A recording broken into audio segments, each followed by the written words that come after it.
안녕하세요. 투자 플랜 B입니다. 오늘은 제가 소개해드릴 물건은 서울 북부지방법원 강제 경매 사건이에요. 이 물건은 이제 서울 성북구 삼성동 상가 투룸 다세대 물건인데, 제가 오늘 이 물건을 소개해드리는 곳은 대항력이 있는 임차인이 있는 물건들 중에 허그, 주택도시보증공사 있잖아요.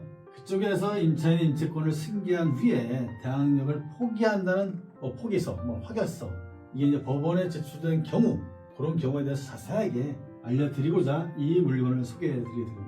우리가 경매 물건을 보다 보면 언제부턴가 이제 그 대항력이 있는 임차인이 있는 물건, 그런 물건들이 경매에 나오는 게 많아졌어요. 엄청나게 많아졌습니다. 지금 전세 사기도 늘어나고, 이런 물건들 중에 주택도시보증공사에서 임차인의 임차보증금 대변제해주고 임차권을 승계받아가지고 자기들이 직접 경매 신청을 하는 경우, 또는 권리신고나 배당금 하는 경우, 이런 경우를 종종 우리가 보게 되는데, 이런 물건들 보면은 감정가는 3억인데 보증금이 2억 7천, 이런 경우 최저가가 3천만 원, 2천만 원, 1천만 원만 이렇게 내려가잖아요.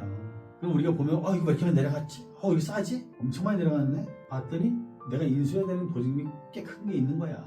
이런 경우에 주택도시보증공사에서는 금액이 너무 내려가니까 대항력을 포기한다는 포기서나 확약서를 법원에 제출을 합니다. 그리고 담당 경매계에서는 대부분 그 경매를 1차 매각 경매보다 다시 진행을 해요. 대부분이.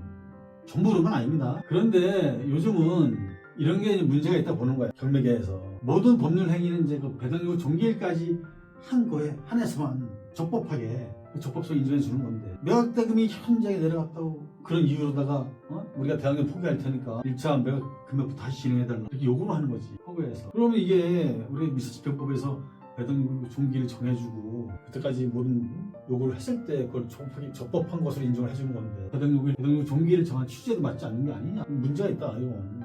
그래서 이제 이런 거를 요즘에 서서히 몇 군데에서는 인정을 안 해줘요. 그렇다면 이제 우리 입찰자 입장에서 주택도시보증공사에서 대항력을 포기한다는 확약서나 포기서를 법원에 제출했을 때, 이걸 법원에서 받아준 건지 허가해 준 건지 안 받아준 건지 불허한 건지, 그걸 어떻게 구분해내는 거지.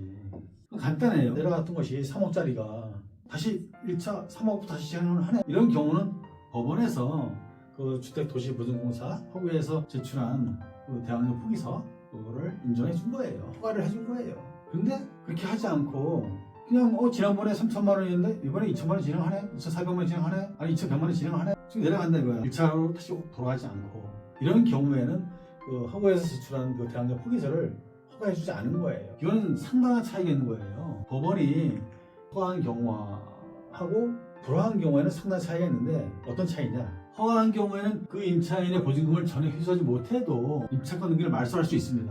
법원에서 채권을 해줘요. 하지만 불허한 경우에는 임차인의 보증금을 전액 반환받을 때까지 그 임차권 등기가 말소되지 않는 거예요. 엄청난 차이가 있는 거예요. 현재 같은 법원이라도, 즉 같은 법원에 속한 경매가를 하더라도 각 개마다 그 방법을 달리한다는 거죠. 얼마든지 그렇게 할 수가 있는 거예요. 이게 무슨 말이냐? 서울중앙지방법원을 예를 들었을 때 경매 1기에서는 그런 경우는 허가를 해줘. 그래서 1차 매각기일부터 다시 잡아줘. 그래서 1차 매각 금액부터 다시 진행을 해. 그런데 그 옆에 게인 2기에서는 인정 안 해주는 거야. 불어야.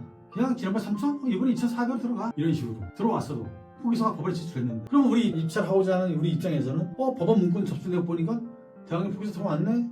왜 그랬어? 이 임차권 등기 당연히 말소되는 거네? 라고 생각하고 입찰 참여할 수 있는 거지. 근데 엄청난 차이가 있는 거란 말이야. 이렇게 임차권 등기가 말소되느냐 말소되지 않느냐, 어마어마한 차이지.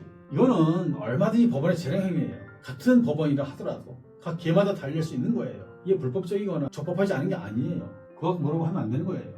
이제 허가에서 그냥 대항력 포기서 간단하게 임차인의 대항력에 대해서 포기한다, 간단히 쓰는 게 아니에요.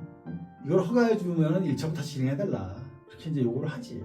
그래서 그걸 가지고서 우리가 법원 문건 접수 내역에 있는 것만 보고서 수락 참여했다가는 상당히 큰 손해를 볼 수 있다. 그걸 예방하는 것들을 설명하기 위해서 제가 이 물건을 소개해 드린 거니까 실수하지 말라고 잘 기억하시면 됩니다. 우리가 경매하시면서 법원 문건 접수 내역에 대항력 포기서 들어왔네, 그런데 왜 1차 매각 기일부터 다시 그 1차 매각 금액으로 진행을 하지 않지? 왜 그냥 그대로 진행을 하지?